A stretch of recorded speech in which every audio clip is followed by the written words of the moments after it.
Oh. Hello. 1, 2, 3, 1, 2, 3.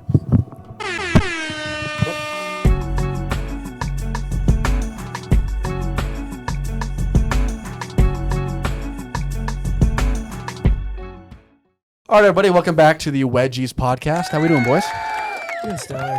Great week. Got the Christmas spirit. Got the Christmas spirit, and that's kind of what I think we'd love to start talking about today. What do you guys got on the Christmas list? The older I get, the harder it is to figure out what I would need for Christmas and or want. Because I feel like I'm at that stage where like I can kind of get whatever I want. And it's really, that must be nice. Yeah. I'm financially free. I'm Don't still have to worry working on about that. it. Yeah.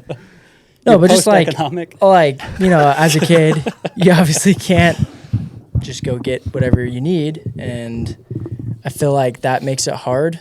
But then also it's like the older you get, the weirder you feel about like having a list of things because you're just getting older and older and older and you need less and less, at least in my opinion. But so what do you have on your list? I had, this also makes me feel like I'm getting older. A toiletry bag was like one of the things I put. Bougie. Yeah, I've had the same Axe body spray toiletry bag since I was like 12. From Christmas. Yeah, that mom, I remember. That our mother gave us, and with as much traveling as we do, I feel like a 12-year-old boy still every time I pull it out of my luggage. So that's one of the things on my list. Nice. I think mine's from the clearance rack at Target. So if you're looking for one, that's where you go. How about you, Tana? What's on your list? This is not on my list, but I'm hoping that somebody gets it for me. Okay. So does that make sense? Basically, you're adding it to your list right now. I'm adding it to my list right now. Listeners of the podcast. There's like fun stuff, whatever, but then there's like stuff that you need. Okay. You know what I mean? Uh-huh. And this one's been on my list for a while, and I'm not making this up. I'm being dead serious. A bidet. Okay, I am all in on this with you. A bidet, it's the more you use a bidet or come in contact with bidets in your life, the more necessary it starts to become. I am all in on this with you. I don't understand how it's not a cultural thing here. Oh, it's got to be. We're so behind in that department, in the rear department. we're so in behind. The rear. Yes. We're so behind. We're in the rear. There's a lot of ways this joke can go. I mean, I lived in Argentina for a little while, right? And that's where I was introduced to it, and it's cultural there. Right. They all have it. Like toilet paper's not. I mean, they have toilet paper too, but like, everybody has a bidet. Okay.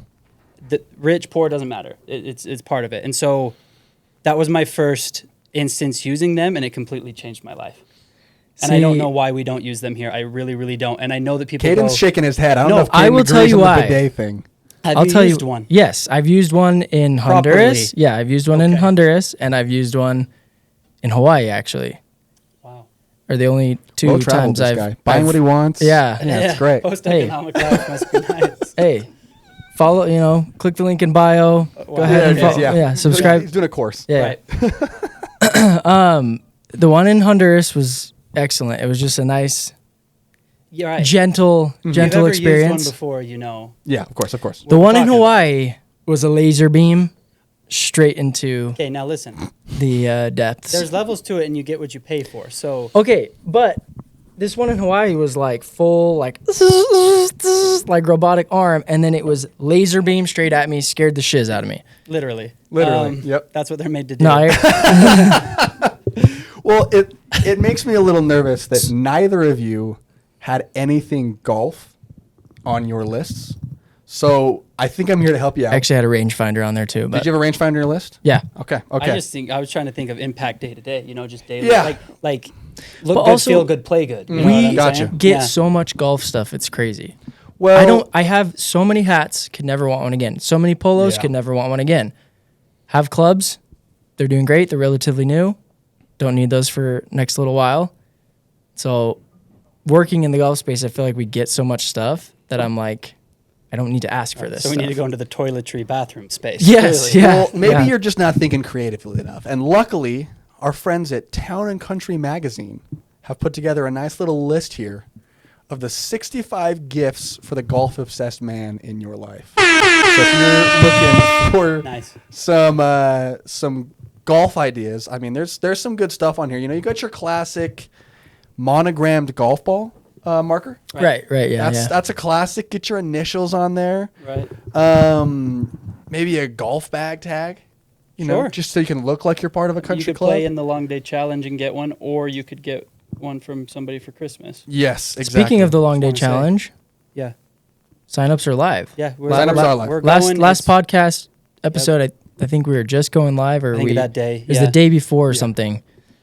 Yeah, they're live. They're up. It's filling, and it's we're not just fast. saying that. Actually, it really is. Get on there.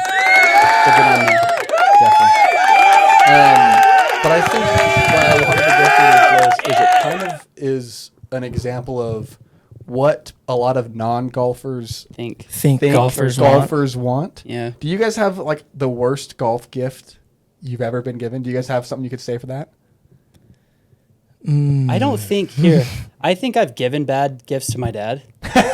Okay. I don't think I'm old enough to have received these. I mean, a lot of these, yeah. You know what For I mean? example, I think I'm with you. I've given. Yeah.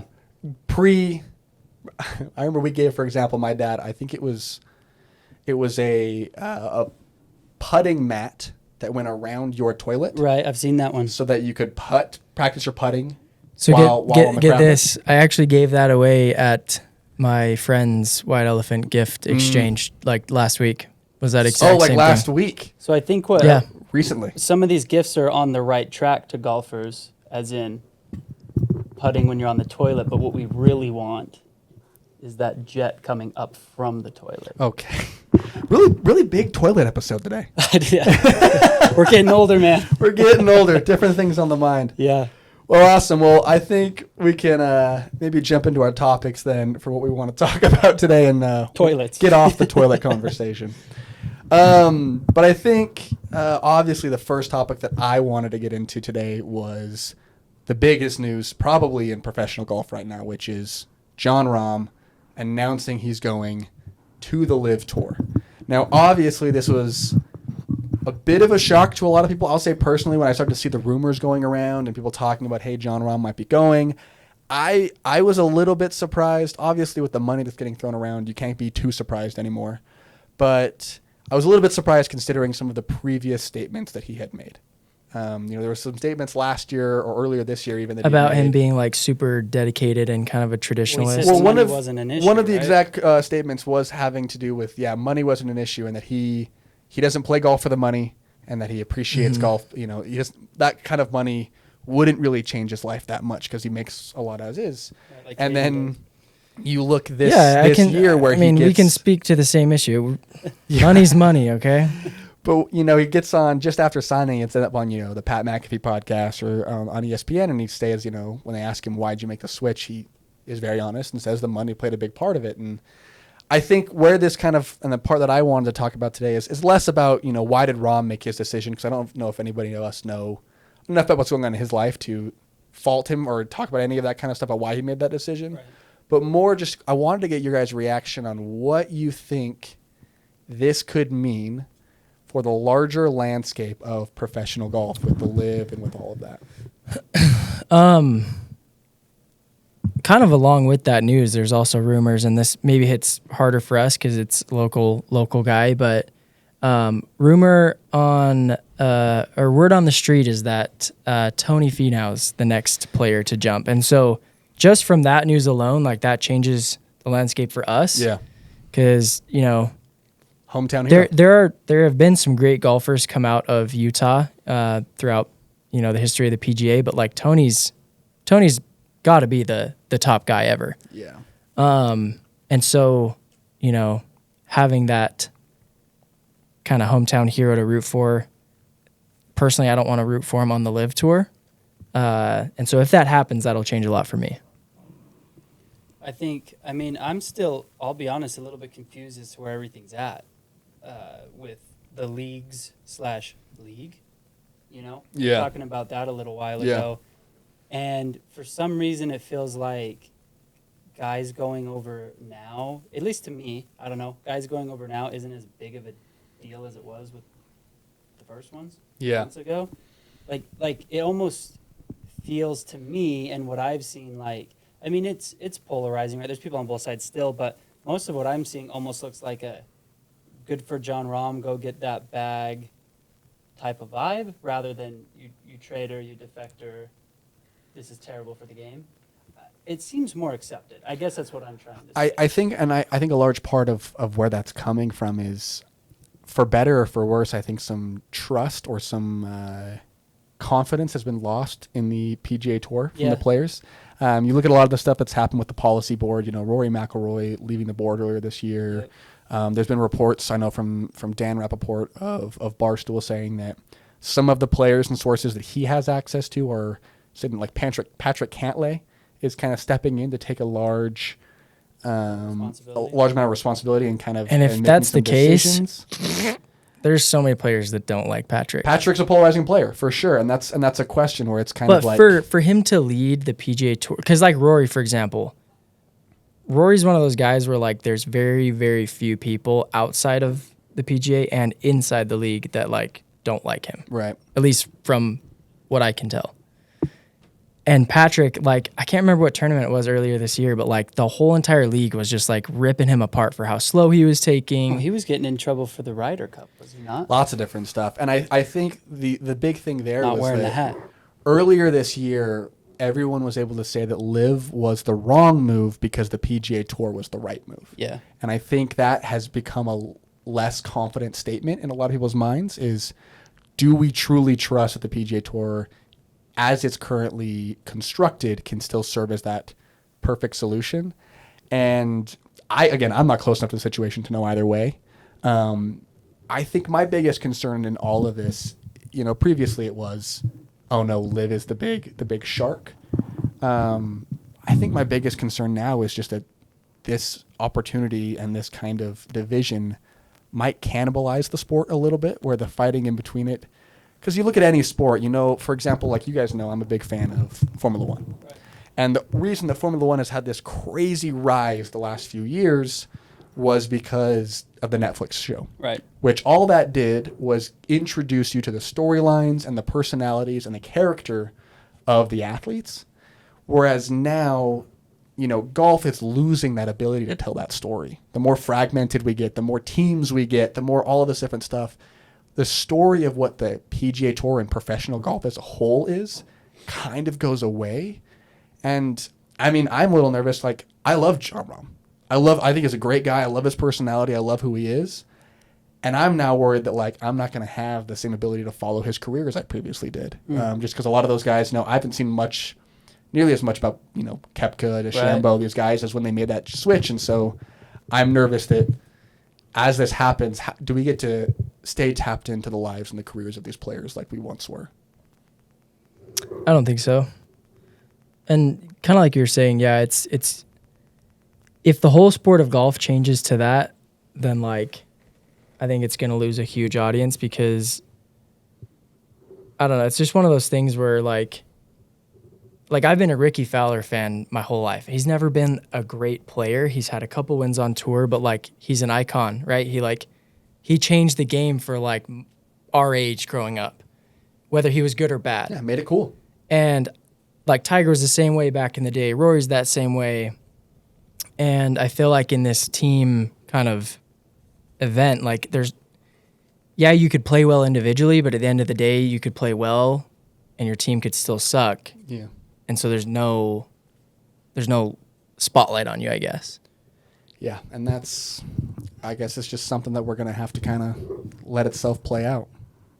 Yeah, we don't have any bearing on what happens. No, I mean, we'll video it if we have to. Real quick though, because before we change topic, for sure, I do want to get your guys like 1 or 2 sentence statements of what you think changed. Because Rahm's original statement in June 2022 was, "I want to play against the best in the world in a format that has been going for hundreds of years.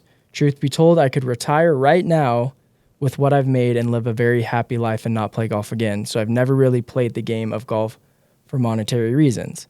And then in part of his statement as to why he switched, he said, talking about the money, "It's one of the reasons, yeah. I mean, I'm not going to sit here and lie to you. It's definitely one of the reasons." Right. What changed? I don't know. I mean, I think a little bit of it is probably just the public perception of it. As I mentioned before, I think has lightened up just a bit, which makes that decision a little bit easier to take. And like, if there was no controversy around it and those figures were there, who wouldn't go? Right. You know what I mean? It's just that like public perception, in my opinion. How will I be perceived if I say yes or if I say no? That's what it's about, their personal brand and all of that kind of stuff. And so I think that's lightened up just a bit. And then like, I appreciated that he said, I'm not going to lie, the money's cool. Like, at the end of the day, like, I feel like it's human nature to want more. Everybody for sure wants more. So if it's on the table, you know, he's a father. He has a responsibility to his family to do that. Generations and stuff too. And I think that's great. You know, if that's where the mindset is and stuff like that, is setting my kids up, setting their kids up, setting the family name up. Definitely. Like with the time that I have right now to be impactful and to make this happen. I think those are maybe some reasons why it changed for him. Well, sorry, before you go. For sure. I know another big piece of that was he secured his Masters victory, which gives him exemption in the next 4 or 5. He gets exemption, or no, he's lifetime in the Masters. If you win, you get lifetime exemption. And then it's the next 5 years of other majors. Yeah. And so he has that ability to play in the other majors, which I think that's what everybody's after anyways. Seen that's where people, at least people to that caliber want to play. So like, I'm sure that changed his decision. Because how sweet is that? You go make 302 up to 500 million playing these team events where you don't really have to exert yourself a crazy amount, and then you still get to play in the biggest tournaments of the year on the PGA side. I think, for me, I think a lot of that plays into it. But just from the reports I'm seeing and kind of the conversations that I've seen happening around, to me, it has to be the uncertainty of where the sport is going. Yeah. So cash obviously, out. you look at the PGA Tour is currently going through a round of funding, you know, with groups like the Fenway Group and all these different sports investment groups that are trying to put money into the tour to honestly keep it solvent, keep it going, and allow it to survive. But you look at that happening, and then you look at even with those conversations being had, you know, there's negotiations with the PIF and with the LIV Tour. It seems like the confidence level that the PGA Tour is going to figure this out might be getting lower. And if I'm in his situation where I have those kind of figures on the board and those kind of figures being offered to me, and I don't know if the other side is even going to exist or be able to survive much further, to me it's a no-brainer to take the cash and make out with it. And so again, he's lucky where he's in that position where he is a big enough name and a big enough figure for the sport. I mean, and at this point, like what LIV's been able to do, you got to give him credit. Like, I think I saw a stat the other day that like the last 10 years, half of the major winners are now in LIV. And so we're now at the point where it's kind of 50-50 on which league has the better athletes.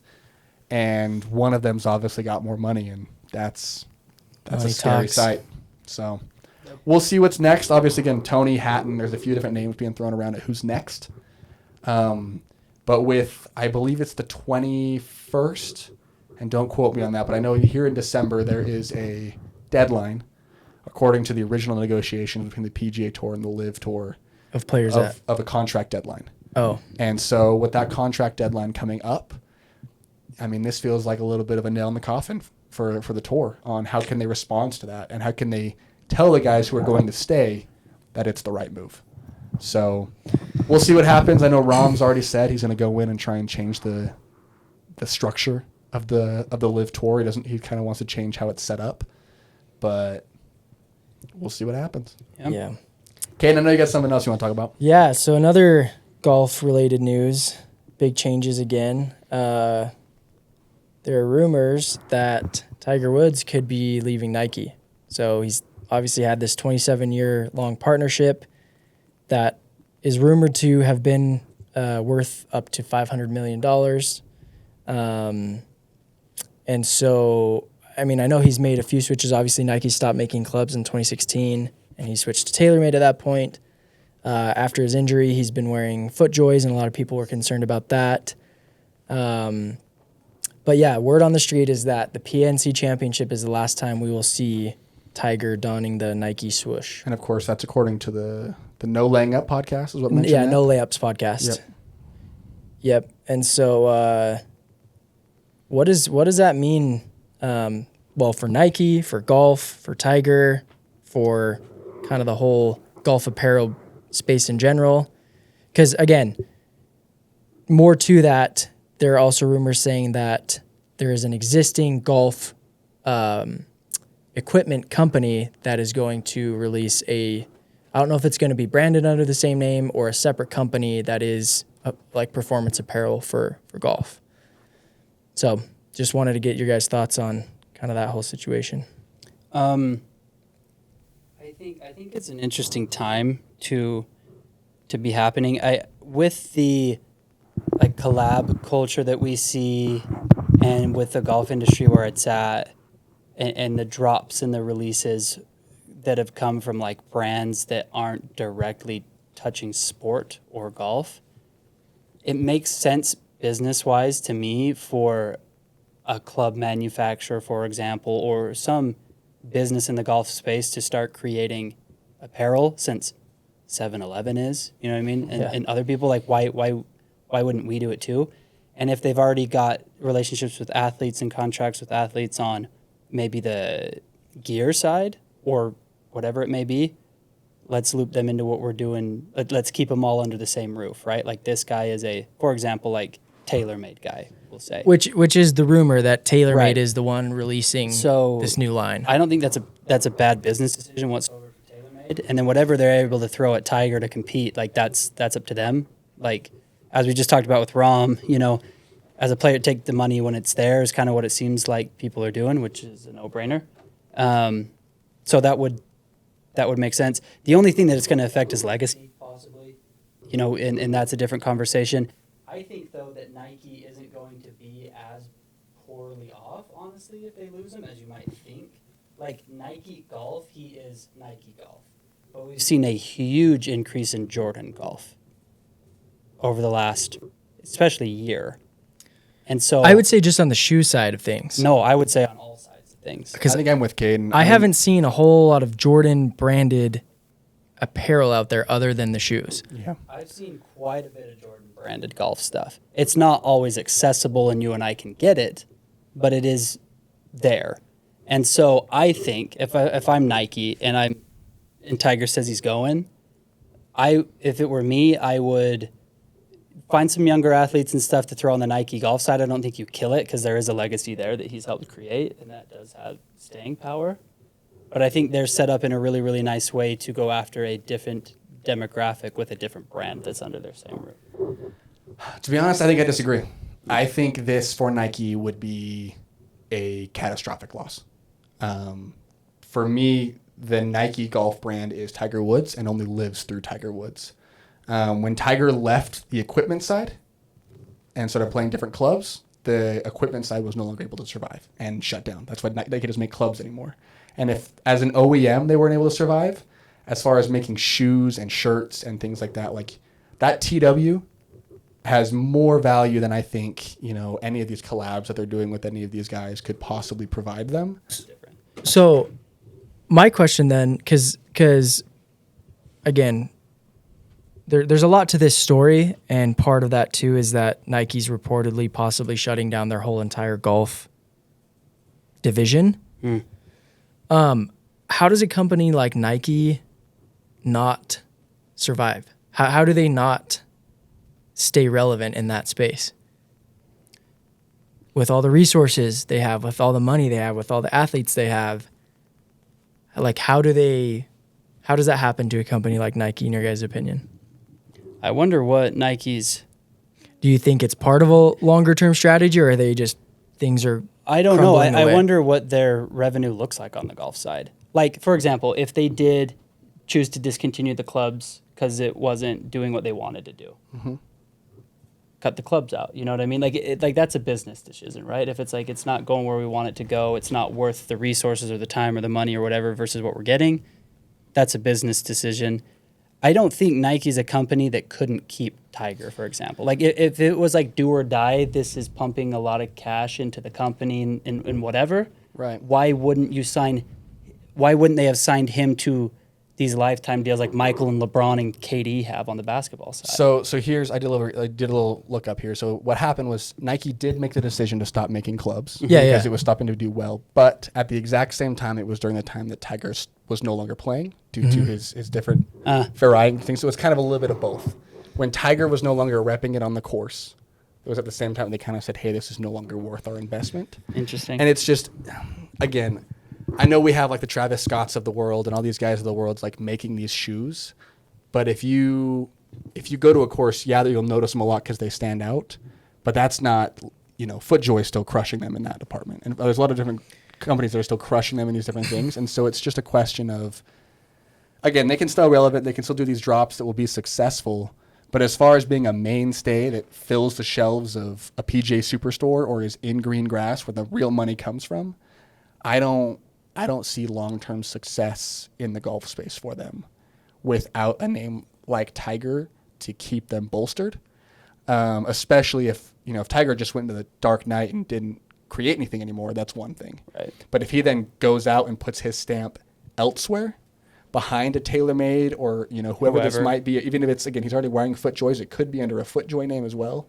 One of these brands that already have that trust and that respect from the consumer, I think that's, I buy Tiger's Nike stuff because of Tiger, not because of Nike.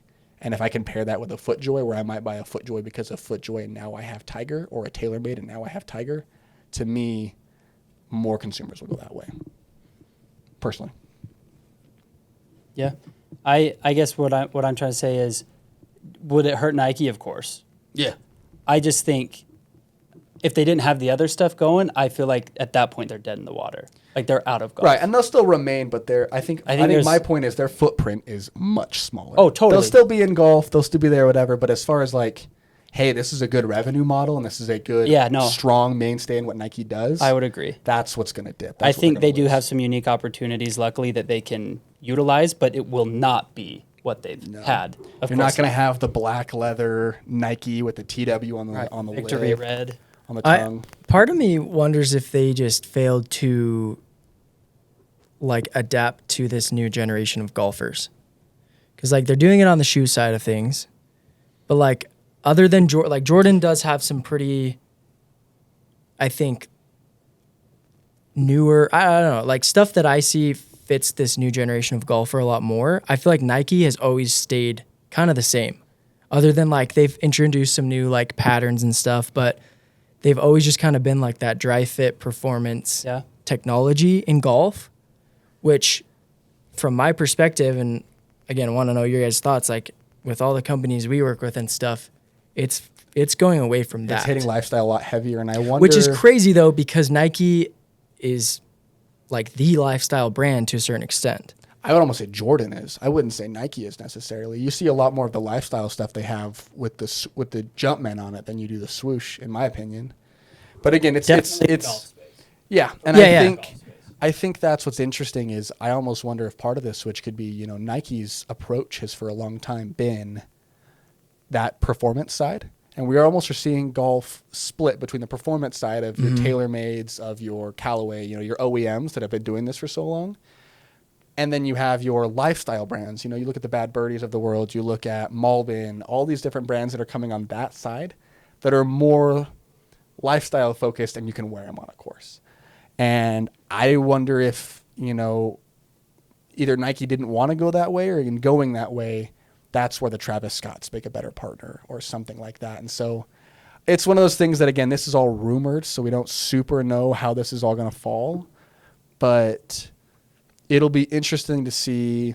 I don't know. It just kind of further adds to, I think in general, when you look at the larger landscape of golf between the professional aspect and the amateur aspect of what we purchase and what we play, everything's in a big shift right now. I feel like it's slowly, everything's like it's separating those two, the professional and amateur. It's getting further and further apart. And I don't know, it's like I've never felt more distant than to the kind of golf my grandpa played and the kind of environment my grandpa was in, where it's shifting a lot, which in some ways is fantastic. We needed to kind of have a shakeup.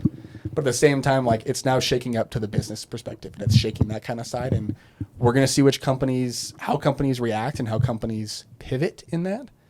And when you have names like Nike and you have names like TaylorMade and FootJoy involved in those conversations, it really becomes a question of how are they going to react, because they're going to shape the landscape. And that's going to be a conversation for what brands sink or swim. Yeah. I think we talked about Nike. Yeah. You've said Travis Scott multiple times. I have. Helps that he's sitting on your laptop right now. I think that leads perfectly into my question, into my topic that I wanted to pose today. So mine's a little bit more on the marketing and pop culture side, not directly linked to golf, but obviously talking about some of these same characters, right? So over the weekend, some beef went down between Travis Scott and John McEnroe, which I kind of wanted to talk about and get your guys' opinions on. So to just quickly run through the timeline and what's even gone down is John McEnroe wore a shoe called the Nike Mac Attack at that time in the 80s. Was a tennis shoe. He played a ton of stuff in it, won a ton of stuff in it, so it's become synonymous with him. And whenever they stopped making it in the 80s was when they stopped making it. They never retroed it. They never did anything. It stayed in that era. And then more towards the beginning of this year, a couple months ago, Travis, a huge Nike collaborator, right? The biggest probably Nike collaborator right now, wore a pair to a game from the 80s because they didn't have any new ones, right? So he wore this retro pair and everybody was like, what in the world? A general retro of the shoe. And then everybody was like, okay, there's probably going to be a Travis collab with it because he was the one that did it. Sure enough, there is. He's worn them at concerts and stuff like that. And we've been waiting to know when they're going to come out and all of that stuff. Fast forward to yesterday, rumor now says they're going to come out on the 19th of this month. The Travis pair, right? The collab. Right. Yesterday, a Instagram account that I had never heard of, but it says here is a well-known Instagram account called Lil Jupiter with 2 R's. Big old Lil Jupiter fan, huh? Shout out to Lil Jupiter. Shout out Lil Jupiter. Posted a leak of a Zoom call between Travis, John, and some Nike execs talking about the name of the shoe. And so Travis's, I think his record label that he distributes everything through is called Cactus Jack, obviously synonymous with him, a nickname of his as well. Apparently John McEnroe wants to call it the Cactus Mac, this shoe specifically. Him and another exec had talked about doing that. They posed the idea to Travis in the Zoom call. He was against it. They go back and forth on why they both think it's a good idea or a bad idea. And then John McEnroe, in typical John McEnroe fashion, cusses him out, hangs up on the call, and leaves before it's over. Gotta love it. That goes up, and everyone's like, what's going on? Is this real or fake? That's the whole debate. And then hours after that, Travis Scott is just apparently on the Beaverton campus at Nike. As one often is. We've all been. It's very easy to walk into that facility. Yeah. I mean, he can, right? But the fact that anyway, I don't know if he spends much time there personally. Right. Spray painted one of his logos over John McEnroe's plaque at that facility in defiance. Okay. Those are what has happened. That's a series of events. That's where we're at today. Again, I mentioned the shoe's rumored to come out in like a week. Okay. All of this stuff starts mysteriously happening a week or two before the release of this shoe. Is it real, or is it a marketing stunt in order to drum up hype for this collab that's about to release? Supposedly. You got thoughts? Before you say anything, yep.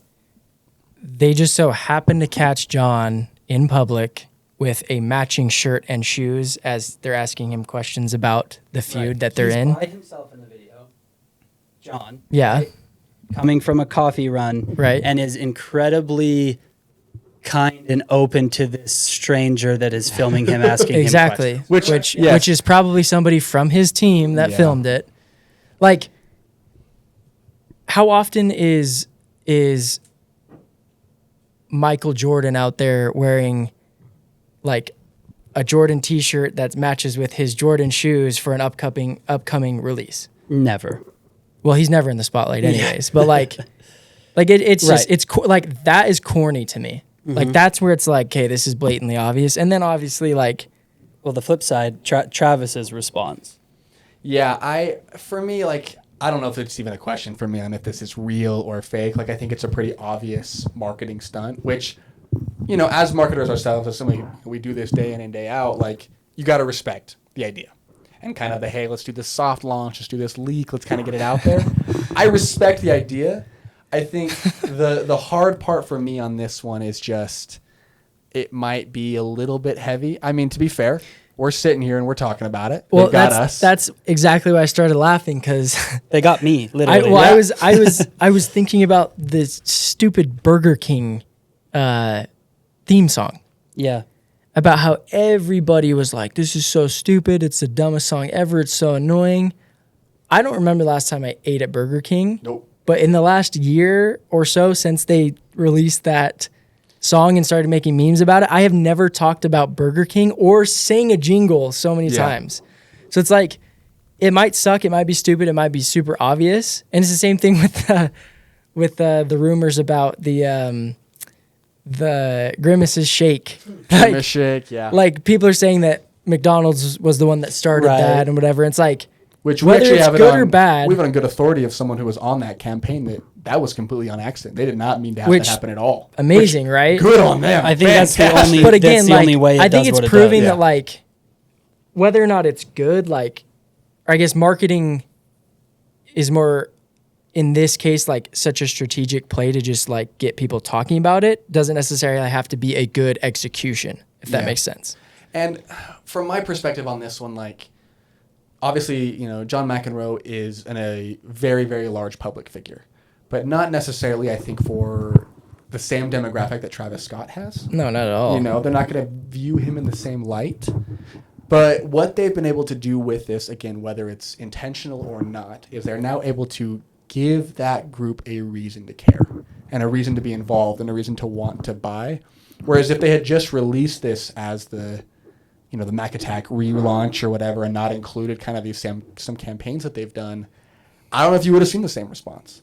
And so now you have this opportunity to, you know, use this shoe as a platform to, you know, maybe you release another pair, maybe you release a golf version pair, whatever you release, and to be able to get it into more hands that they would not have been able to otherwise. Whether or not it's obvious, whether or not we can sit here and call it corny or call it however we want to see it, gosh dang it, it worked. I think it's lit up my Twitter feed, and I'm obviously, you know, in some of those spaces already. Right. So it's going to come across. I think it's interesting, though, the release schedule for these shoes, I think, has been interesting. That's a different conversation. We don't have to talk about that. Just the way that they've, the products that they've positioned, like something that is very popular with Travis Scott shoes is they will have, it has a certain colorway, it's a certain model. We'll use the Jordan 1 highs, the first ones that he did. The mochas. And those aren't the mochas, right? I'm saying his very, very first release. Yes. Yeah. So he puts those out. It's hype, super scarce. Everybody's talking about it. Everybody wants them. You can't get them.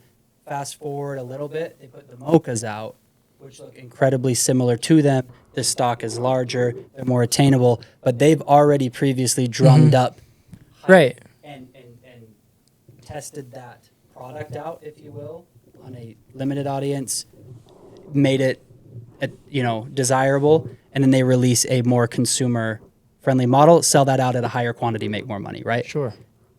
Famous for Travis Scott shoes. They put his out, then a slightly different rendition comes out for that. This one, they flipped it, and they've renamed them to the Attacks this time, by the way. Nice. Instead of Mac Attack, which I don't understand why, but they did. Such a bad name. They put those out first, then they did a collab. Why is it escaping me who they collabed with? On these same shoes? Yeah, they've already done a collab. Why am I forgetting who they did it with? Oh my goodness. Social Status is who they did it with. Now the Travis one's coming. So I think that's kind of interesting. I wonder if they're testing something there. But when the Attacks came out, not the collab version, when they were first announced that they were retroing the Attacks a couple months ago, Travis was part of the marketing in that, him and John McEnroe together, and the tagline for that whole campaign was "Rebel like the OG."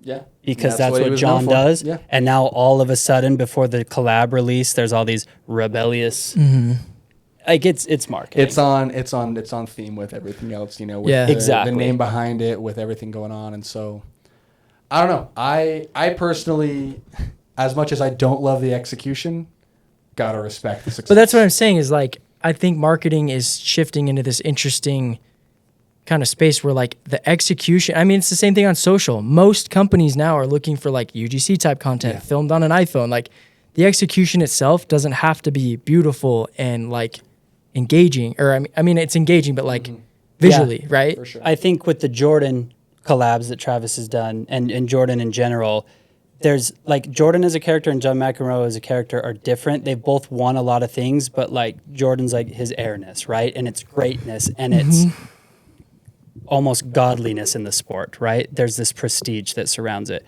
That's his brand. That's what he's built.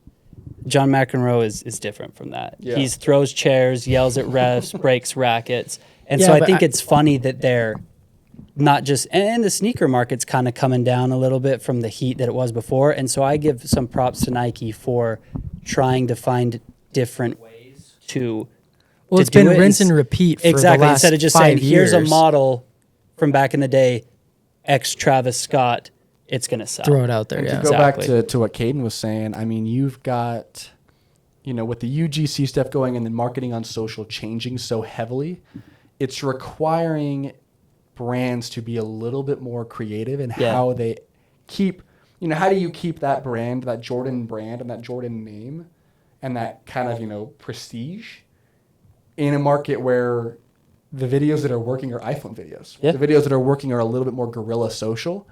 And I think this is an example of that, is use the influence you have, use the names that you have to make it successful without really worrying about, you know, getting a production team out there and doing something crazy and spending 4 days on set, but rather using the messaging and the things that people care about in a way that they will resonate with. Yeah. Well, and one other question I wanted to bring up too, because I've thought about this on my own. Like Travis Scott is the undisputed collab king right now, right? Yeah. Like he's been in everything. First question is, how the heck did he get that first Jordan shoe?